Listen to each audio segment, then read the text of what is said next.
So hello, everybody. So we have Ivan. You'll know who he is. He just presented.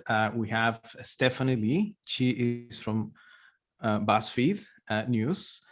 She writes investigative and feature stories about science, health, and technology for Buzzfeed News. Her interests span scientific misconduct, the vaping and e-cigarette industry, food, genetics, and biotech, digital health, among other things. And you can read more about her at Buzzfeed. Just put her name on Google, and that will be one of the first links to see all the stories. I just want to highlight her stories last year about a group of scientists from Stanford that were trying to push the idea that we didn't need lockdown. So fascinating story about science and how they are trying to get into policy. And then we have Richard van Noorden. He is a features editor at Nature Research. Before that, he was a news editor and reporter there at Nature, and he's been with Nature since 2009. He focuses on physical sciences, subjects such as chemistry, materials, energy, and also science publishing. As an editor, he's been mostly publishing about COVID-19 this year and last year. And a sample of articles that he has published as news and feature articles. Here's a sample of titles. He just published yesterday, actually, a news article on fake papers factories, but he has published another article called Science Family of Journals Announces Changes to Open Access Policy, Science of Citation Hacking. That's another article flagging scientific papers. And he also has published research on image integrity and automation. So let's welcome our panelists. We have, first we'll have presentations. So you can, and we'll start with Stephanie. Please, Stephanie, thank you. You can share your screen and by yourself. Okay, one sec.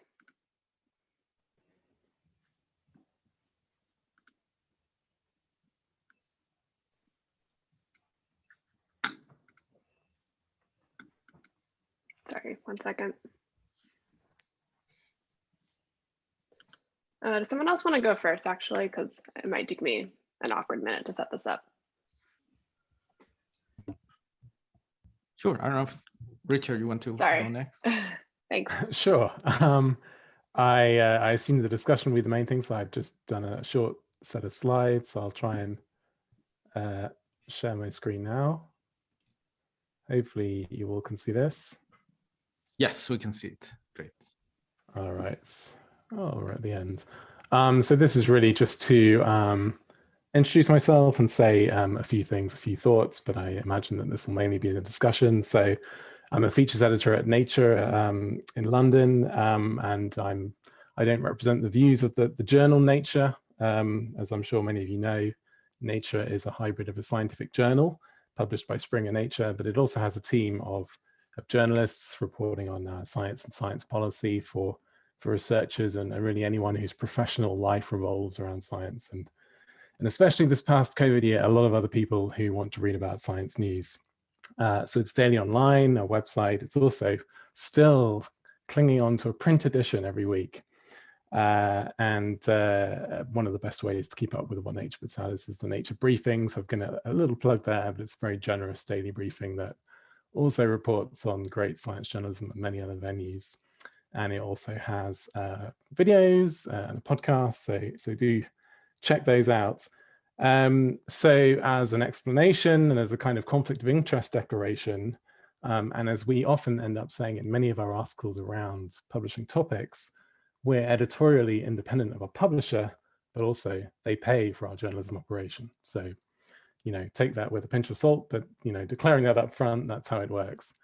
As Daniel said, the paper, the article I just published with Holly Else on paper mills, I'm sure will be very familiar to lots of people at this conference. I have to say most of the time I'm editing articles on general science and mostly about COVID these days, but I follow research integrity quite closely.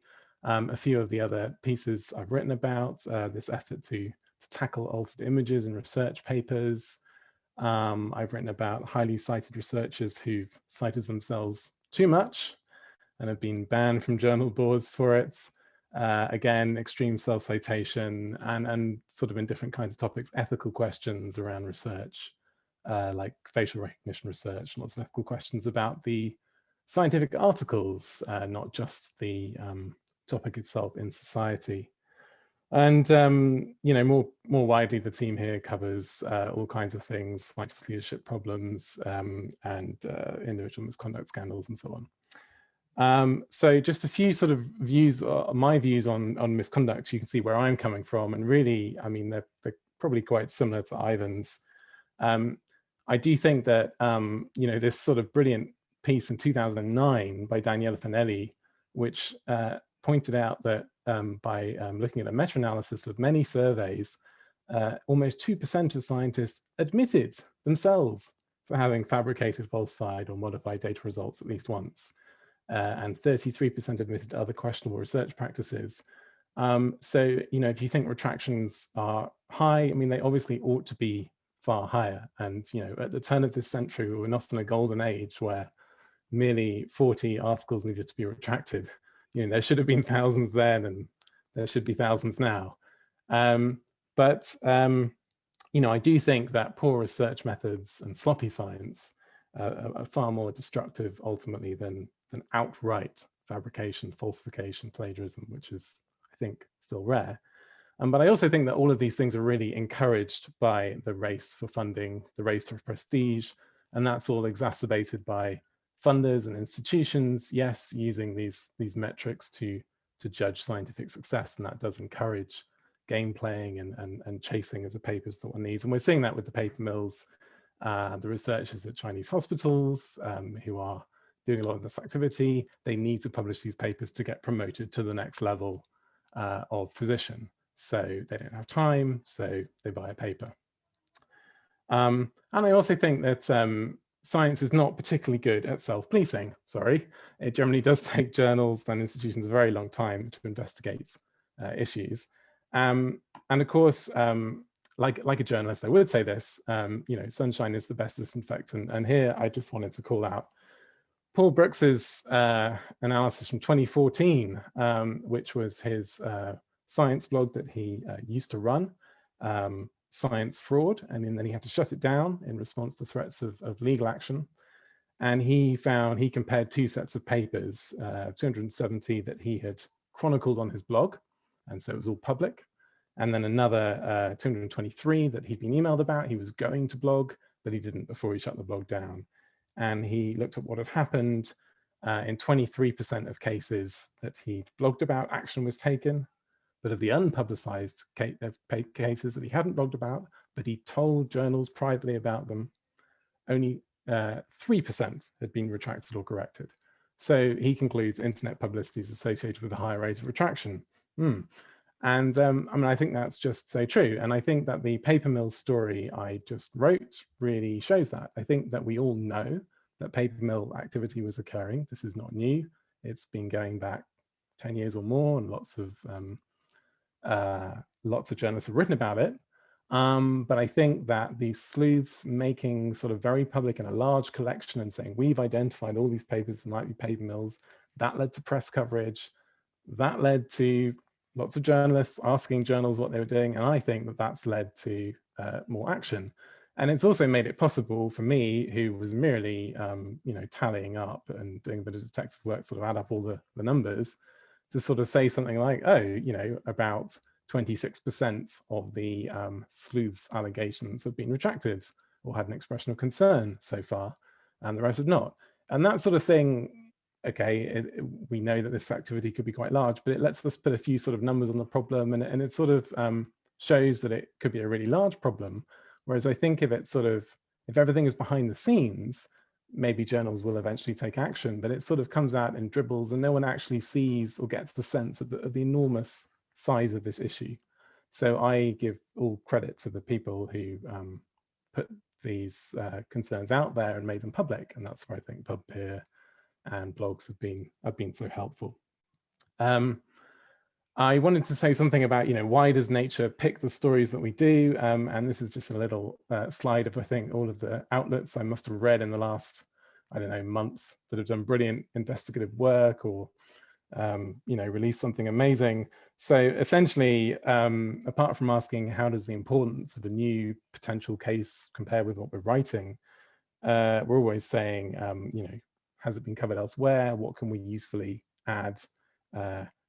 Does the misconduct have a major impact on a community or a field of research, or the people or the institutions involved very senior? And we don't just want to repeat what others have said, so we're always trying to find a new angle or add value, but some issues are so important that we just have to cover them. I'm sure it's the same for other journalists too. And then Daniel asked us to talk about the tools that we use. I mean, I would love to say that I use image detection tools all the time, but the fact is I don't. And I think most journalists would say that, if we're looking into cases, we use sources. To be honest, I'll write to Elizabeth or Jana and say, well, what do you think? Is this does this look like the same image? And thankfully they help me. So I've never used a sort of image comparison tool for real. Wouldn't it be great just to sort of have one that I could just run through and see? And I know that they're sort of out there. I've used InVid on the top left of the screen, this tool that I think was created from a European research project that allows you to see the provenance of videos and images. But most of the time what I'm using is databases, Dimensions, PubMed, Scopus, Lens.org, and a little bit of coding in R or Python or Jupyter, and an unpaywall, of course, to get to papers. So I would really, as a really useful tool that hasn't really been discussed at this conference yet, I would love to see more of the movement for I4OC, the movement for open citations and open metadata around research. Because as a journalist, still not quite perfect of being able to sort of plug in an author's name and see all their papers and see who cited who and how many citations they're getting. Is it done in patterns? That's still a bit of an effort. I'm hoping that the movement for sort of open metadata around research papers allows some fantastic tools to be built on top of that, that journalists like me can use to start poking around in places. I think that's about as much. Oh, I wanted to say one thing more about computational tools. It would be great to see common standards for comparing them. I spoke to some companies like Proofig and LPixel about their own computational tools for looking at images and papers and seeing when they're duplicated. And they sound brilliant. But it feels a bit like, to be honest, if I can jump into another domain, it feels a bit like covering solar cells or batteries, in which everyone wants to say how fantastic their particular tool is. And if they do give you metrics, it's different kinds of metrics than what the other research group are giving you. And in the end, the only way you can tell is if the tool gets used. And often when it's scaled up, it turns out, very often the case of solar cells, that there's something that just doesn't work, that the company didn't tell you. And I'm sure that that will be the case with image manipulation tools. So it may not be possible, but if this is, it's a commercial world as well, but if it's possible to come up and agree on sort of common standards of comparison when it comes to speed and utility, that would be wonderful, my dream. And the last slide I had was just to mention an article that we ran by Alison Albert talking about science institutions who are hiring integrity czars. Ivan talked about journals hiring integrity czars, and that has changed a lot. And again, I think the sleuths calling attention to the problem has caused some journals to act. And I think they're rather behind the times, and they're now acting. But some institutions have done this as well. It kind of feels to me like a bit of a battle of, who are the gatekeepers? I think the answer is we're all gatekeepers. But I just sort of wanted to raise that while some institutions have done this, they've hired companies or in-house experts to check research manuscripts, and researchers are very grateful because they're very pleased about this. Other researchers say that, this is questioning the moral integrity of scientists and so on. So this is kind of not everyone's happy with this idea. I mean, if I was a scientist in an institution, I feel like I would love to have that little check over, if it could be done quickly, or I would love to have a tool that I could use to help me make sure I hadn't made a mistake. But not everyone's happy with this. that was just the last story I wanted to draw people's attention to. I think that's about as much as I want to say for an introduction. I know you had some questions for us, Daniel, so maybe I'll leave that to the conversation. Thank you. Perfect. So Stephanie, I don't see you. I don't know if you're still there. Okay, great. I am still here. Sorry. Okay. So, and I think my screen sharing will work now. Let me try it again. Sorry about that, Richard. Great. Thanks for no problem. Thanks for stepping in. 1 sec.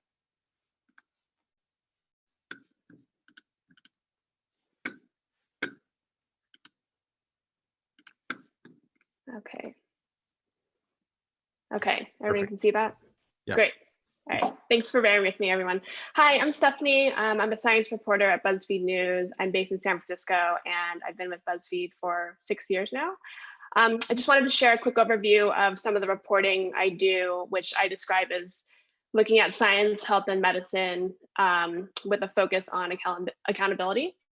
So while I have a lot of personal appreciation for all the amazing discoveries that happen in science, of course, what that means is I try to spend my time looking at, I guess, the darker side of the research enterprise, looking at bad actors, shaky evidence, questionable decisions, and trying to investigate why those things happen and perhaps how they can be prevented from happening again.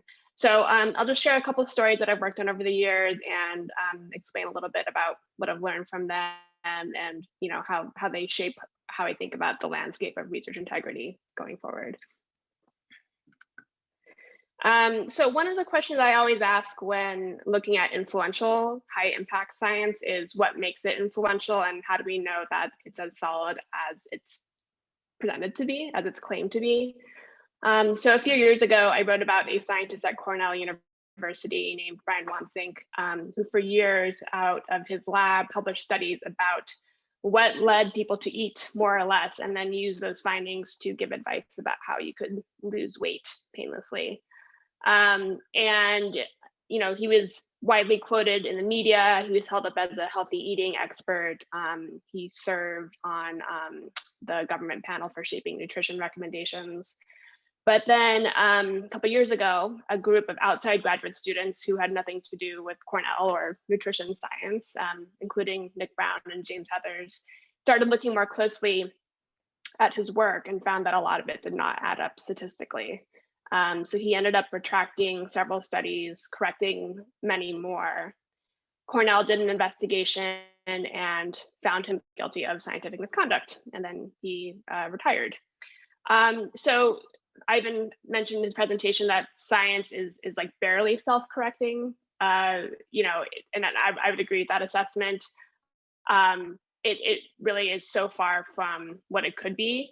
And this, working on a series of stories about this particular lab, was like a masterclass in showing just how far we are from that statement being true.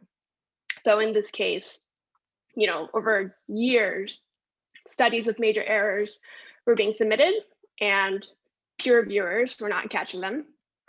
Journals were publishing them anyway because their findings were really interesting and sounded splashy and they would get attention. And then the media, we're guilty here as well often. We wrote about the studies without catching any of these errors seemingly. Funders saw that these studies kept being published and they kept giving money to the researchers to do more studies. The university was happy, seemingly, and had no reason to look more closely at what perhaps was beneath the surface.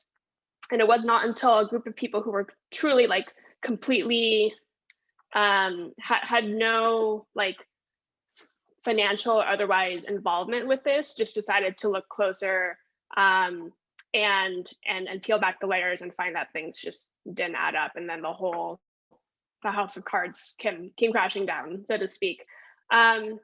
So people like this are so valuable for exposing things that go wrong in science, but their independence is also what makes them vulnerable. They are not being paid for this work often. They're doing it voluntarily. And they're doing it at potential great risk to their own reputations because they're navigating sort of uncharted waters when they're raising questions about research that everyone else seems to have no problem with. So there isn't a system that's developed yet to support people like this and to act on their feedback. The system is still dramatically stacked in favor of inertia, is what I found from reporting on this. So of course, there's been a lot of science produced during the coronavirus pandemic, and not all of it has passed the sniff test. As Daniel mentioned, over the last year, something that has been keeping me busy is I've been writing about a group of scientists at Stanford and elsewhere who have been consistently pushing the idea that the coronavirus is not that big a deal, is not that deadly, and that stay-at-home and other mitigation policies are more harmful to health than COVID itself. And they've made this argument in the media with lawmakers in part by citing their work, even though outside researchers have found lots of inconsistencies and errors in that work. And part of what made this a story was that some of the initial work that came out in support of their idea was in the form of a preprint, right? And so preprints have been gaining steam over the last couple of years, but of course, we all know in the last year, they've really, as Ivan mentioned, have kind of exploded and just catalyzed the scientific research enterprise in ways we could not have foreseen. So that's all, I think it's a net good for science and scientists to be participating in this exchange of research and ideas. And certainly the pandemic has been moving so fast that it is on the whole better to be sharing discoveries rather than waiting 6 months for a journal to say it's acceptable to release to the public. But the challenge that preprints present for journalists is, what's the line between normal scientific evaluation, the normal kind of exchange of ideas and editing and going back and forth, and the stakes that may be in these manuscripts that get amplified broadly, or perhaps science that's not done in good faith.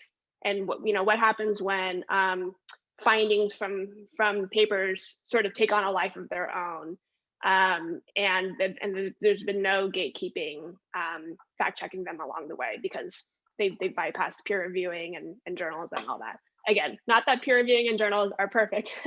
My previous slide showed plenty of flaws in that system as well, but preprints have a lot of potential problems of their own. So that's just something I'm grappling with as a science journalist, reading the deluge of COVID research coming out every day. Something else I'm always interested in is who funds science, and how do sources of funding affect the research that's done. So I've written about this question in the context of the Stanford's research that I just mentioned.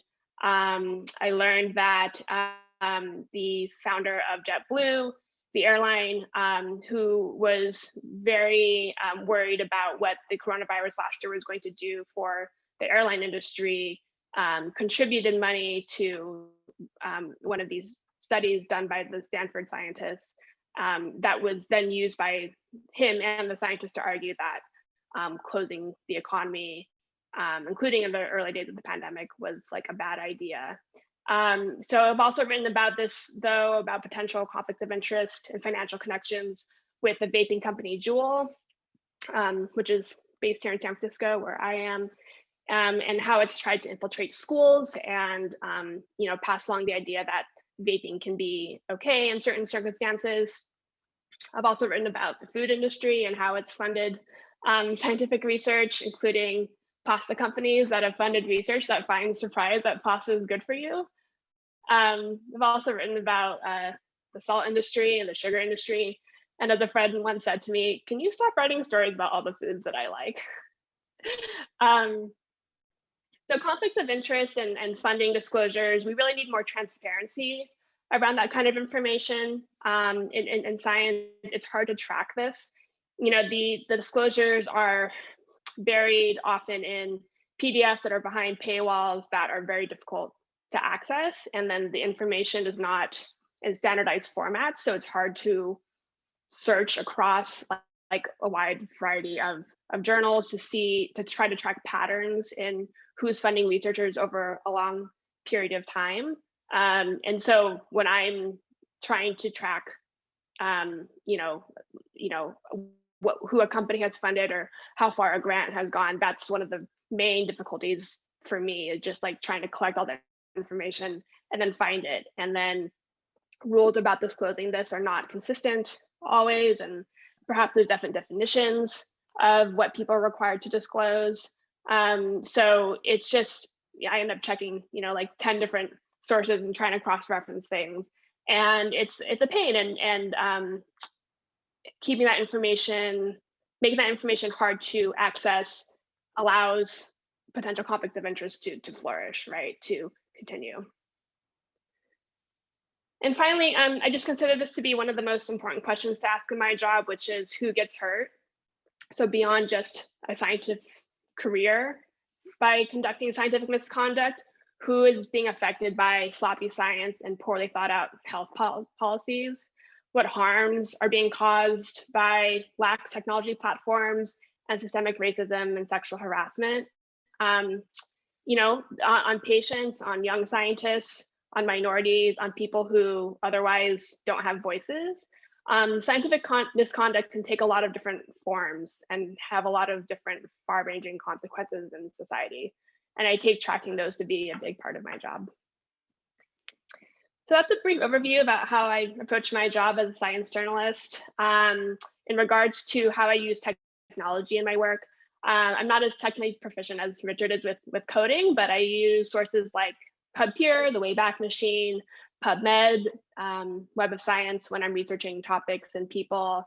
But of course, many of my stories just come from talking to scientists, and I couldn't do my job if it weren't for smart, knowledgeable people who are willing to take the time to dig into papers with me and point out errors and inconsistencies and point me to things that I should look into. So if you're one of those people, thank you. And I just want to echo all the other panelists in saying that sunshine is definitely the best disinfectant, I believe, in exposing scientific misconduct.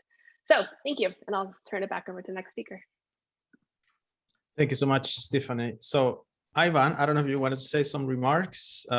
Yeah, I mean, I'll make them very brief, and you've just all heard from me, so I don't.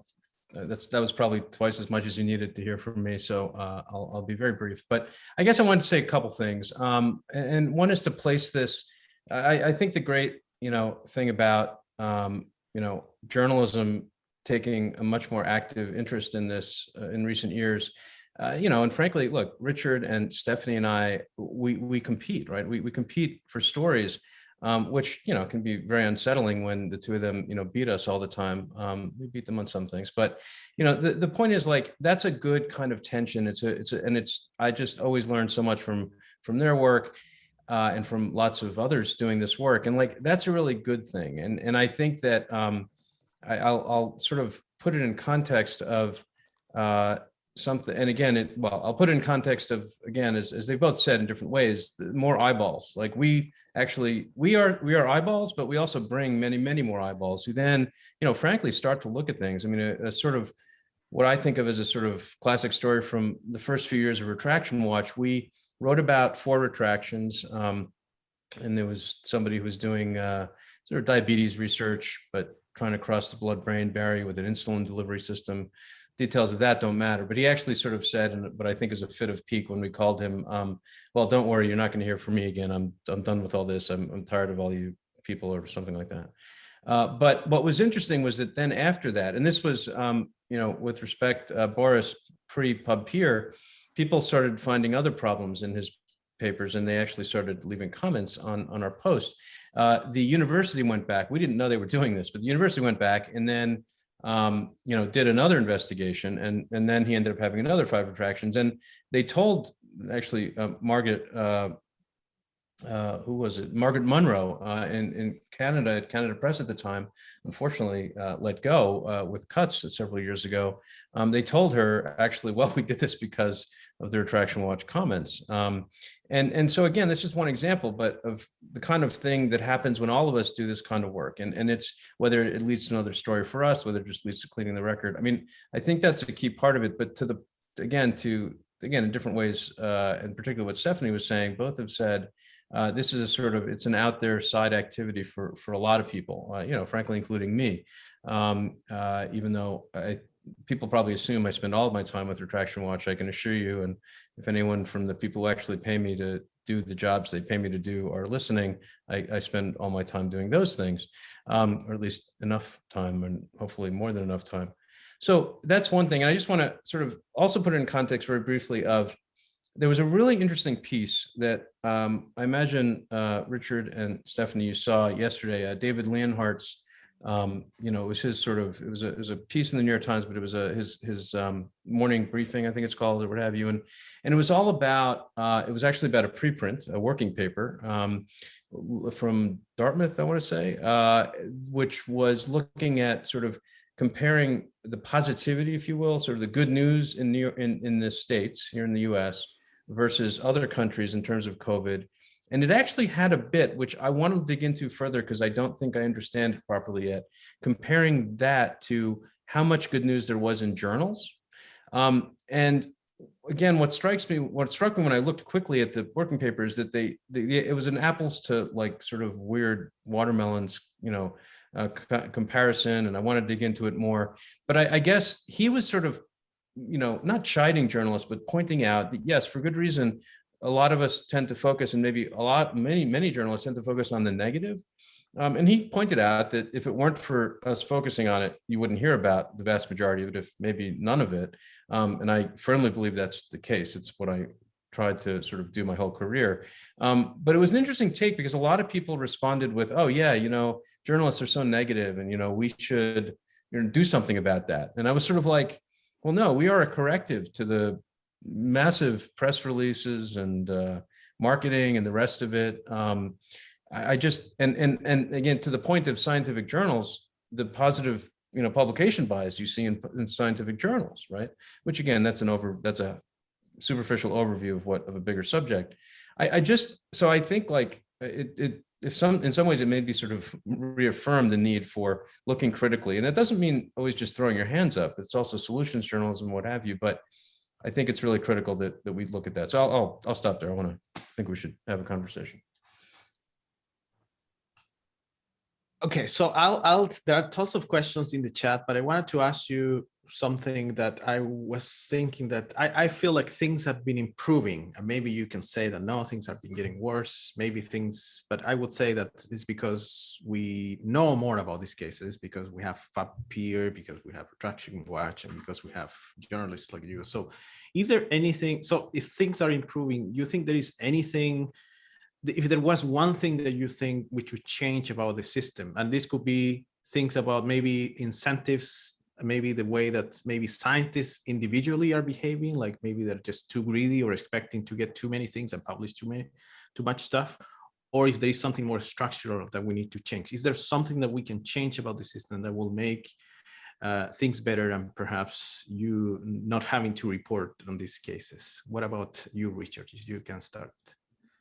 Well, I would say it's got to be incentives. I mean, what drives people to do bad things is maybe desperation or ambition, or you know, if they're being judged, if they're being told they have to get to a certain level in their career, or they're being paid cash, that's what drives it. And science is a competitive thing, but you know, do we really need cash for papers, or you know, you need to publish this much with an impact factor of this much in order to progress? I mean, that's changing. That's why we have DORA. That's why you have some funders saying we're not going to judge scientists that way. So to some extent, it's inevitable. It's human psychology. People want to be the best, and some of them will cut corners to get there. But in another sense, I think the environment, the incentives drive scientists to do that as well.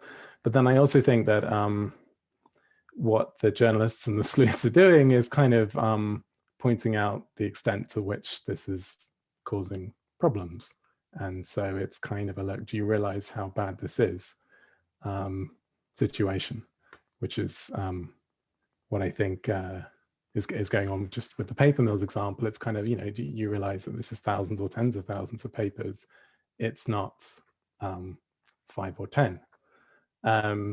And so it may be one of those situations where things need to get worse before they get better, because you need to understand how big the problem is before you can say, okay, right, fine. Okay, we actually need to change these incentives. We actually need to punish people who do this kind of thing, or not have incentives that drive them to do this. So I'm not sure that who's in charge of the incentives. It's the science ministries, it's governments. So in fact, after I published the paper mill story, someone wrote to me and said, hey, you should look at Iran, because Iran had paper mills. And then in 2017, the government passed a law that said it made it a crime to sell this stuff and pass it off as somebody else's. And they changed the evaluation procedures. A very interesting email. I've got no idea if that law actually had an effect, but that's interesting, because it shows that the situation got so bad that some attempt was made to try and improve things. So those are the people in charge of changing the incentives, but I guess funders have a very powerful role here. I think it's about funders and governments, institutions kind of modeling the best behavior that they want to see and saying, well, we do it really well. If we can do it well, why can't other people do it well? And this should be the new level to which we aspire. Yeah, those are my thoughts. Incentives. What about you, Stephanie? What do you think? What is something that what I found interesting about your cases is that you have unveiled some cases where we have really famous people that so they're like looking for something else. But what do you think is something like a low-hanging fruit that we can change about our system so that it becomes better? I guess you can all be the judges of how low-hanging and easy this is, but I would generally like to see, I would love it if we could incentivize and reward people for commenting on and finding or looking for errors and inconsistencies in other people's work. And if we could treat it like an item to put on a CV, something you could submit in your overall part of your general biographical package of like why you are contributing to science and the scientific community. Not necessarily just measured in terms of like amount of paper output, but like, I spent X hours looking through this body of work, like reported this number of errors. If we could sort of codify that in a way and make that and reward that, I guess the reward would come from the university and funders. I think that would be great. As I mentioned in my presentation, so many people spend so many hours doing unpaid labor looking through all this, and it's not easy. It's very detailed, painstaking work, and you really have to make sure you're right, because your reputation is at stake if you're going to challenge somebody else, particularly if they're in your field and they're at a higher stature than you are. So if we can just sort of normalize that and incentivize it and not make it so like we're putting people out on a limb every time they do this, that would be amazing. Right. Yeah, so that reminds me of some comment yesterday. It was retract and perish. Like if you retract something, that's the end of your career. So what about you, Ivan? Do you think after seeing so many things, there is something that hasn't been done, but it's just so obvious that? I think there's obvious that hasn't been done, and I think, and I don't mean to belittle it by saying it's obvious. I just would have to agree with Richard and Stephanie about incentives and making sure they're the right ones. I do actually, since you mentioned retract and perish, I want to point out that, and this could be part of the incentives, is when you look at, again, the economics literature, they've looked at what happens after you retract a paper. When you retract a paper for fraud, misconduct, and it says it clearly, then what happens is what you'd expect to see happen, which is retract and perish. I mean, broadly speaking, not always. When you retract for something that we would sort of loosely call honest error, and where you came out and reflected on what was wrong and did it yourself, actually you don't see a decline in your citations, right? And so that to me suggests that I'm not an economist, and the minute I start using this phrase, you should all just like mute me, but the invisible hand of like, there is this sort of consciousness that like that kind of behavior is what we should be rewarding, and let's try and normalize and operationalize that. Okay, great. So I'm going to read questions from the audience. There is a lot of discussion, and if there are no, if we run out of questions, I'll go back to what I send you as pre-formatted questions. I have a question from those that I would like to ask you, but I will start with questions from the audience. So Paul Brooks asks, can the members of the panel comment on the downsides of reporting misconduct for the public perception of science? Is there a danger that to science funding when government officials use misconduct as an excuse to cut funding? This is because of a few bad actors. We can't have nice things. Yeah, So I mean, go ahead. Yeah, I mean, I've had some, and Paul and I have probably talked about this over the years. I mean, you know, we've had some version of this question, and sometimes direct, sort of saying, stop doing what you're doing, please, because you're creating problems for us. And I don't mean just about the people we're writing about, but just sort of science at large. And there's some thoughtful questions along those lines. But I've always, you know, maintained that it is a much worse problem to be able to have the, you know, as we learned in the US about, you know, it's not the crime, it's the cover up from Richard Nixon. You know, it is much worse to be able to have somebody from Congress or NIH or wherever sort of be able to say, you know, you covered it up. That's so much worse, especially given that science wants to, I think, again, justifiably be thought of as self-correcting and all that in the pursuit of truth. So, you know, that's much worse. Now, does it mean that people aren't going to use, I mean, look, we've been quoted in lots of places that I vehemently disagree with. I'm sure all of our work has, one way or the other. And that's sort of something to think about. And you don't want to create issues by, you know, again, doing bad work or, you know, sort of making your own mistakes that you don't correct or that are even libelous. But that doesn't help either. But I think that, you know, it's the, you know, are you doing something about it? So I think that the sort of answer to that, which is a great question, is come out in front and say, we are dealing with it. Don't go to Congress in 1987 and say, you know, it's 99.99999. And then the next day there's some major scandal that happens and everyone goes, well, okay, like, who do I believe? And why should I trust you next time? Anything to add, Richard or Stephanie? No, I'm not. Keeping it quiet's the wrong thing. Yeah. I'll just add that the stories that I'm drawn to are not just like, oh, a paper got corrected, end of story, you know. And I think that's kind of like a footnote. I mean, that's part of the scientific enterprise, right? But what I'm drawn to are stories that are indicative of something systemic, something bigger. As I mentioned with the Cornell Food and Brand Lab, there was a whole series of systems that failed to be watchdogs or to be the check and balance system that it's ostensibly set up to be. And so I'll add, like, the media was part of that too. Like, the media did not do its job throughout the years when that lab was publishing its work. And so covering that was a way to highlight how, you know, the checks and balances had failed along the way. And so I don't think drawing attention to that is bad for the scientific enterprise. I think it's generally a net positive. It's just generally not our job to always focus on all the things that are going right. We want to make the enterprise, like, keep pointing in a better direction by showing the things that don't work. I mean, of course, like, we should always make sure to contextualize things and, like, explain how often or not something happens and put it into context and not necessarily just like make it sound like the biggest deal. It happens all the time if it's not true. But to overlook something, to let something just be covered up, as Ivan said, then that's so much worse than the crime initially happening. Another question from Boris.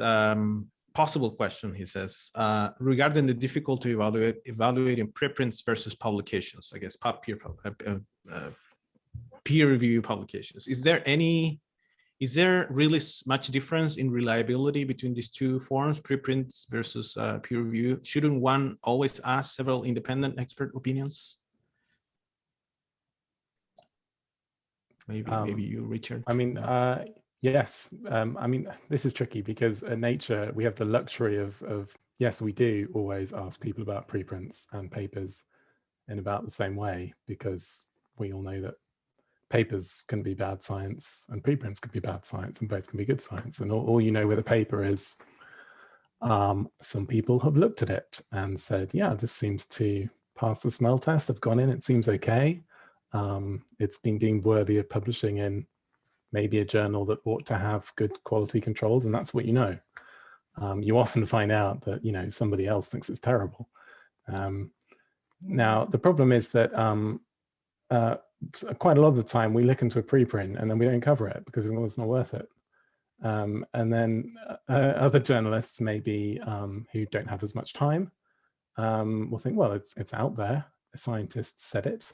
Maybe they'll ring up another scientist review on it. That's a story, right? It's a document that exists. This puts me in mind of a great Ed Yong cartoon that is about how good journalists and good scientists disagree. And it's got like, good journalists get angry. Good journalists are writing about bad science and they sort of forget that there's a lot of good science. And then good scientists get really angry at the bad journalists and they forget that there's a lot of good journalists. And then those bad journalists and those bad scientists aren't listening to anyone because they're in the pub. So there is this sort of difficulty where the media is not one, the media is not one, is not one group of people that all, you know, treat stories the same way. There's different media with different audiences, scientific audience, general audience, different timelines. And so I would say, yes, one always should ask for several independent expert opinions, but I don't know what the Daily Mail does. I don't know what Fox News does. And what's more, however much I might disapprove of what they're doing, I can't stop them by saying I disapprove of it. In fact, a lot of the discussion that we have is, oh, this story is getting horrible traction and we ignored it. Now do we have to write a smackdown? Please tell us that someone has written the corrective. You know, and what a relief it is. And if no one's doing it, oh, you know, do we have to write an editorial now calling this out? At what point? So that's just the difficult thing, Boris, is I agree with you. There isn't too much difference for a journalist who wants to ask experts, should always ring up some experts, email around some experts, but that doesn't always happen. And that's just the problem. Ivan, you want to add something? Well, I would just say, you know, again, I agree completely with what Richard's saying. I was smiling and nodding as he was talking. And I think, again, we all end up using heuristics, whether we sort of acknowledge it or, even I sort of still think that, at least I know, as Richard said, somebody's looked at it, right? On the other hand, I know that somebody might not have been qualified. And I know it was kind of an extreme, but again, the idea that I'm being asked to, you know, peer review papers, I could have said yes. There are people who would, because they consider it such an honor.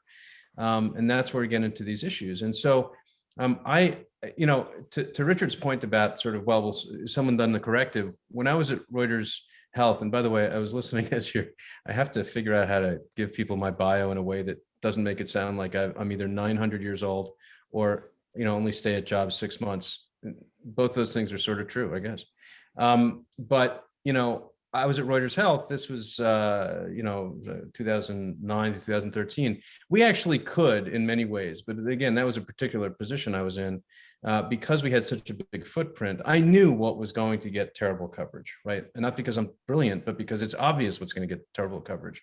So I could, you know, we use the term Bigfoot and say, okay, well, we're going to go out and do this story that we kind of are gritting our teeth to even spend resources on this, but guess what? Our clients are everywhere. We can actually have an impact.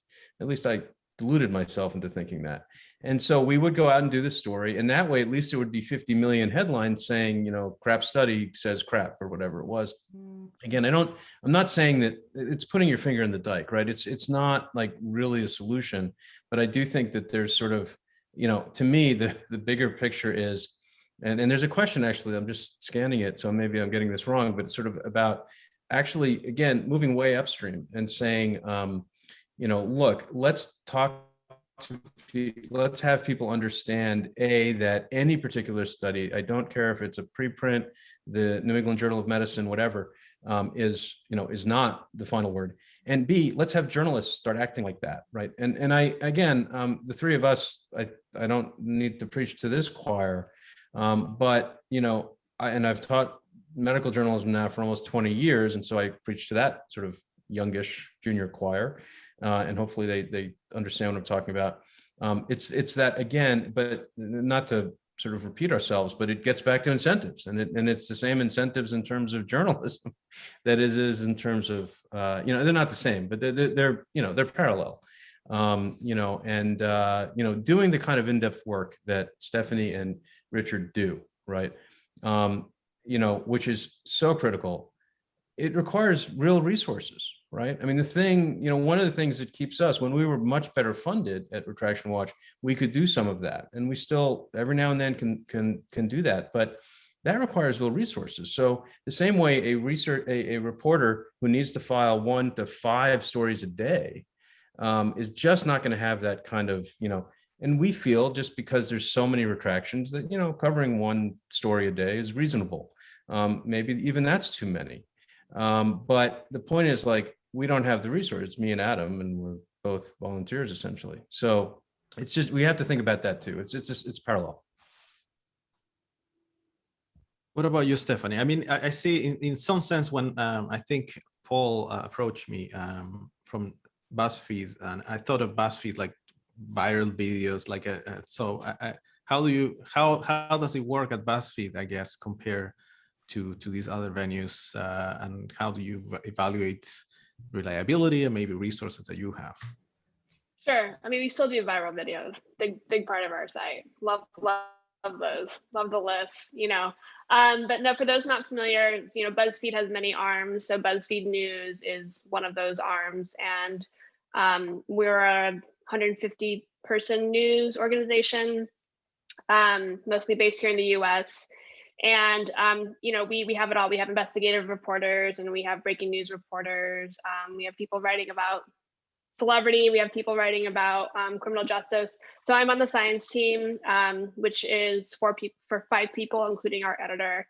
So we're a small team. We are, I guess, small to average size, in comparison with other science publications, and I mean, certainly smaller than Nature, but on the smaller side. And so we pick our stories just very carefully. We're writing for a mainstream national audience, mostly. And so we're looking for stories in science and health and medicine and climate that will resonate with a lot of people.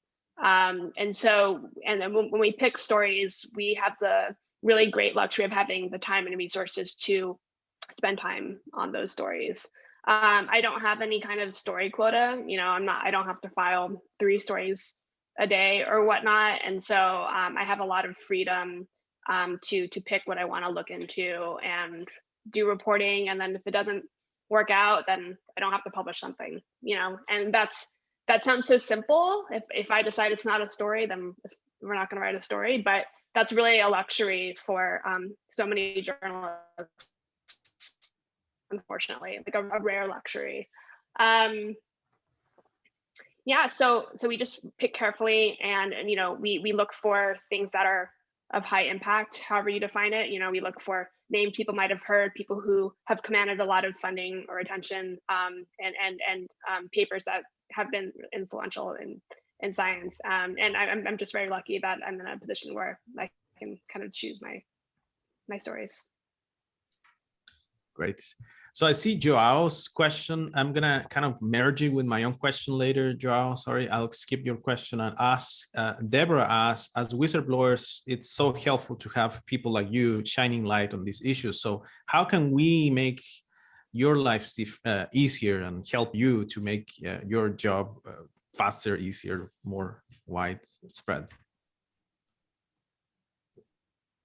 Maybe, anybody, Ivan or I actually want to hear Stephanie's take on this, but I'm going to give a very and I'll answer it this way, Deborah. I mean, one of the things, in addition to just pure resources, that keeps us, even when we sort of have some time, or even we actually have a sort of part-time correspondent now who does some of our bigger pieces. So we're really happy to have a little bit of funding to do that.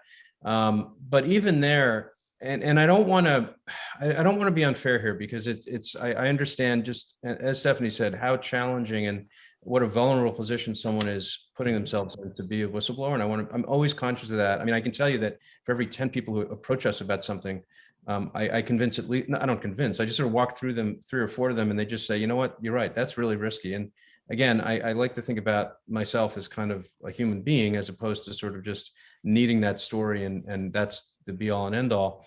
I think though that, you know, one of the challenges we get is I'll often I'll look through something and I'll say, okay, this is like pretty compelling. I'm not saying you're wrong. In fact, I'm pretty convinced you're right. But in order for me to make that case in a story, in order for it to be really, you know, just a slam dunk, whatever, this is what I need, right? I need this document. I need you even refer to that document, and you've sort of now made me go, oh, I want that document, because if I don't have that document, basically everyone who reads this and every critic, and boy, they're going to be out there because you're talking about a powerful person usually, they're just going to be able to just brush it away. And we've done stories where we get to that point and don't have it. And I'll give you a quick example because I really do want to hear it, well, from both of you, particularly from Stephanie, because you know you get so much of this material. We had an example of this where we found a story. Alison McCook, who was our editor at the time and did a lot of writing for us, found a story, again, based on a retraction.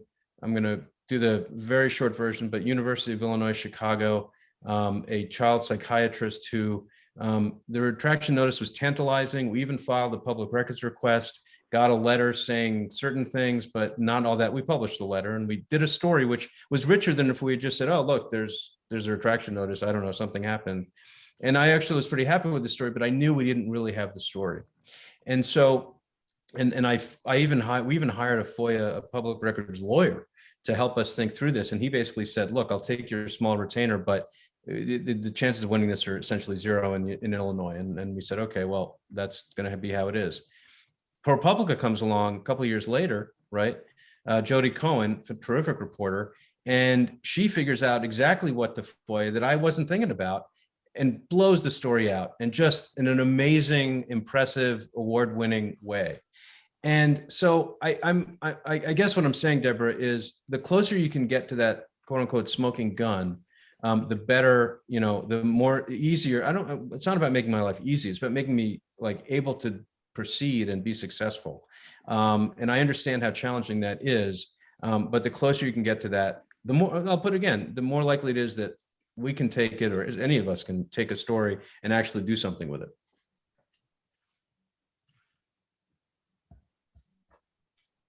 Fanny, you want to comment on that?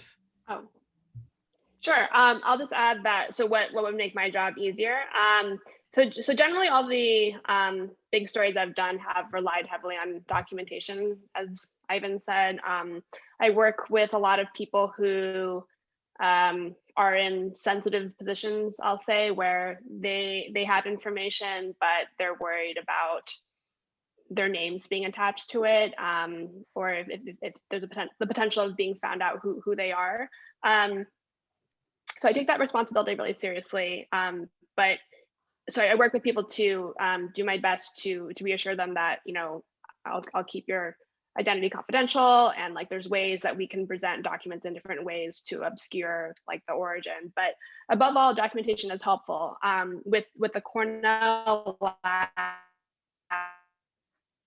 I use public records requests and FOIAs to obtain like years of emails between the scientists and their collaborators, and I've been able to document a pattern of discussing behaviors, you know, related to p-hacking and other sort of dodgy statistical technique using in a way that was more illustrative than someone just telling me from the lab, oh yeah, like the science there wasn't above board, right? Like actually seeing them communicate about how they were doing this in their own words was really powerful. And along similar lines, like last year I obtained like a whistleblower complaint filed with Stanford about some of the coronavirus research that I mentioned earlier, and that contained correspondence between the scientists and one of their funders, and like being able to have that in hand and then being able to go to them and say, this was said, why did you say it? Why did this happen? Can you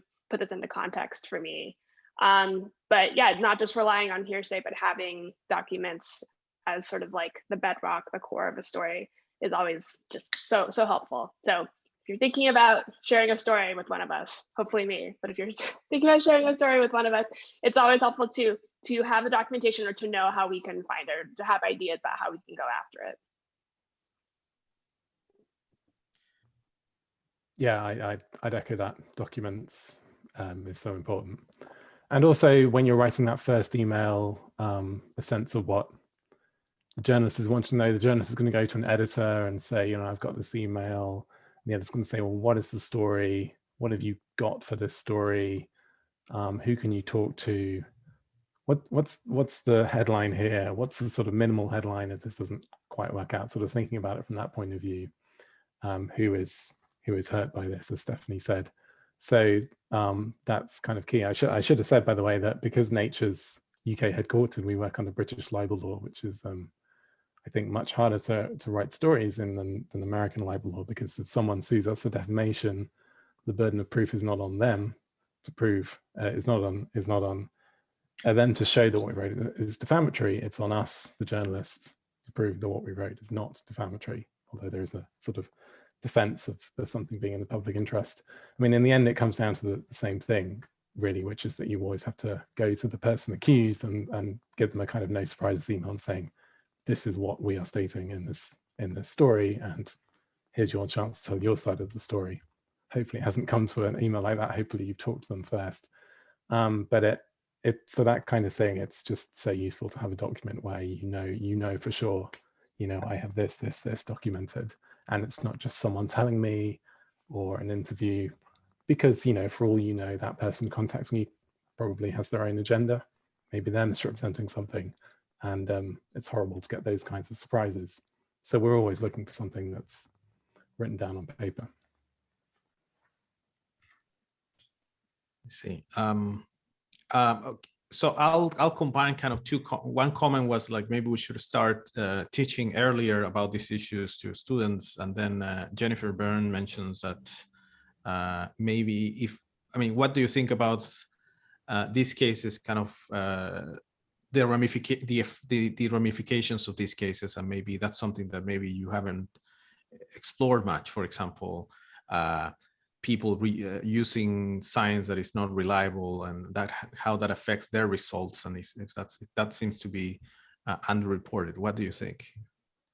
Do you think it's underreported, the effects of I think Nature has written something about that, and then I was frantically Googling to show that we had, and I'm not sure that we had, but I'm going to try and find some, because I'm pretty sure we must have run at least some comment pieces on that. I suppose what's difficult about putting that kind of story together, which first of all, like when we're writing big stories about this, we should always think about the waste of other people following up these results and spending a long time following up something that isn't true. And I think that should come into stories, especially if it means that a major area of science has fallen. But also to write that story in and of itself is quite difficult, because you would probably need to persuade a lot of people to talk to you and say to you, you know, I spent X hours, days, weeks doing this and it didn't work out. And it would be great to have all those stories together in one article. That's probably waiting to be written. But I guess coordinating all that together is, you know, it could be tricky, because you'd have to get everyone to agree to do it. So Jennifer, I'm going to look around, because I feel like we have written some of that. But, you know, maybe when I Google, I'll find we haven't, but I think it's a great point. I'm so sorry. What exactly was the question again? So the question, I guess, is the ramifications of bad science just goes beyond a retraction. It could affect, you know, incorrect results, and for other studies that are relying on those results. Is that underreported, you think? Is that there could be like, is that something that you're interested in? Yes, I mean, when I guess in the case of the Stanford studies I was following, as well as the Cornell studies I was following, you know, they were / have been cited by other scholars. Brian Wansink's work continues to be cited. And we all know that retracted corrected papers can still be, or retracted papers can still be like cited somehow. So yeah, I do try to follow the effects that kind of work has on the rest of the field. I also see the media still quoting, you know, folks without acknowledging some of the controversies that have been raised about the scientists' work.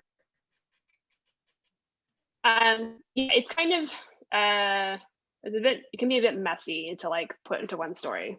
as I think Richard alluded to, but it's certainly something that I track when I'm honed in on a certain subject or a certain paper. I mean, we just, and this is total shorthand and the quickest, easiest thing to do, but that's often what we have time to do.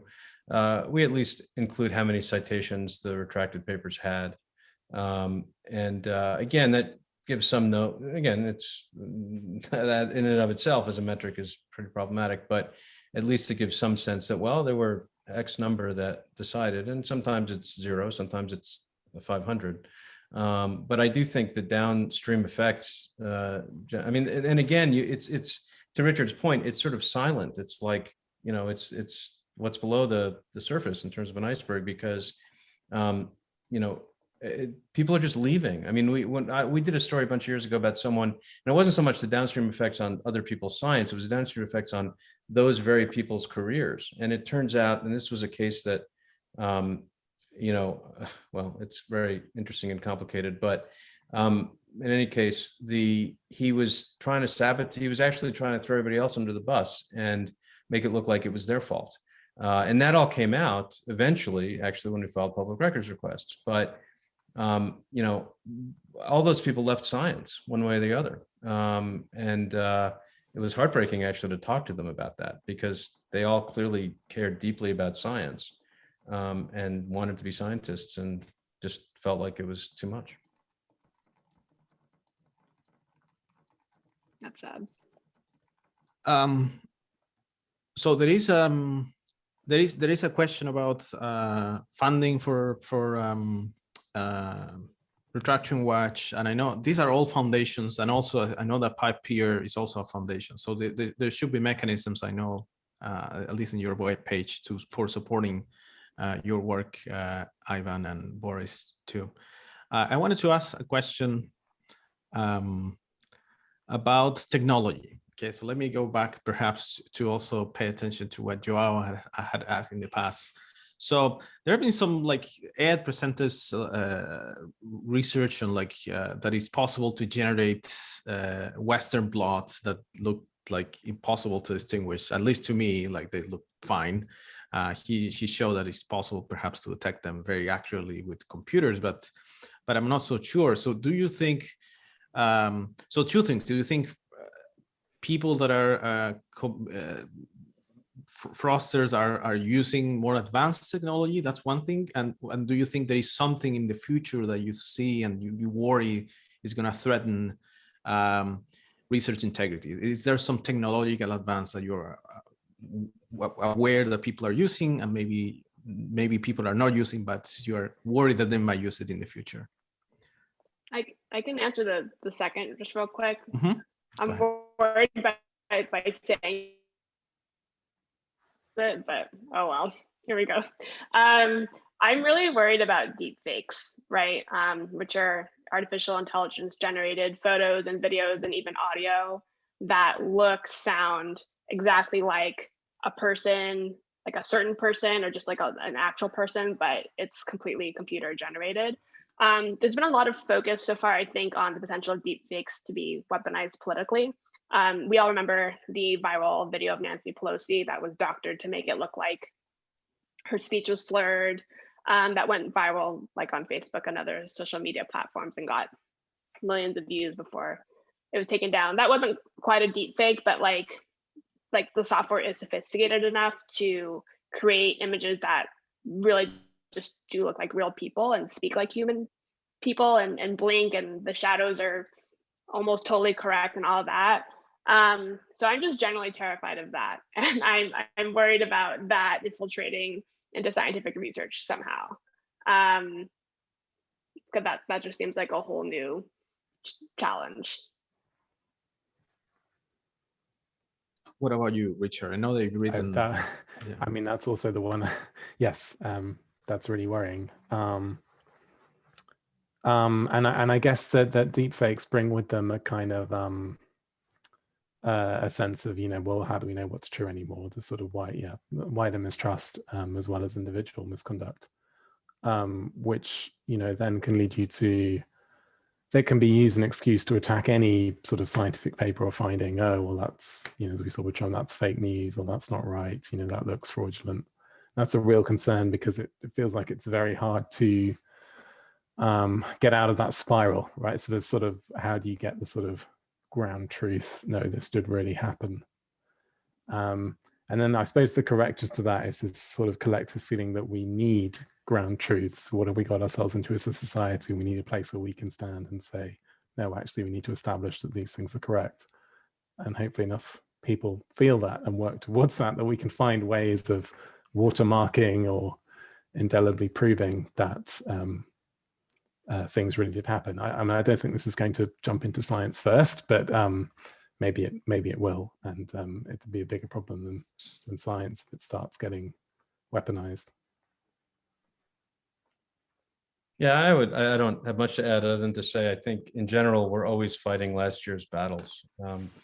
I think we can keep up with some of it. But you always have to, I always assume that the sort of the more clever people, if you will, are not really more clever, I guess, but somehow the more devious people who are more work harder at it will come up with something, new to I mean, I often tell, I sort of refer to this story. I mean, Richard, going back to paper mills, there was a story in The Economist, I mean, full disclosure, written by a good friend of mine from college, but from a bunch of years, I want to say 2013, 14, I don't remember exactly when, but it opened with this story of a police raid on an apartment that was being used by a paper mill, and they were throwing, it was in China, they were throwing bags of cash outside of out the back door, or whatever it was, fire escape or something like that. Great lead. And it just says to you, once organized crime realizes what the opportunities are in, sort of whether it's paper mills or, we have in Russia, we broke a story about, buying authorships, same kind of deal, tons and tons of money involved. I mean, I don't know if that's pretty bad news. And, we always, Adam and I, this is not a great joke for obvious reasons, but we always fantasize about writing a mystery novel, about, what would happen if something in one of the cases we wrote about just went 20% worse. The opening, scene would be of somebody lying dead in a ditch. So I think we need to be really conscious of just how the clever actors out there are going to find ways that I actually I like the idea that none of the four of us or anyone probably in this session would be able to think of, because they're so devious. But at the end of the day, we have to be conscious of that. Right. So with that, this will conclude the panel. Thank you so much, Stephanie, Richard, and Ivan. This has been really delightful conversation. There are tons of comments in the chat, so if you can stay around, and please stay. At 3:30 there will be a panel, but I would like to thank you again for your wonderful presentations and perspectives. So let's take a 3-minute break and then we'll be back. Thank you. Bye. Thanks. Thanks, everyone.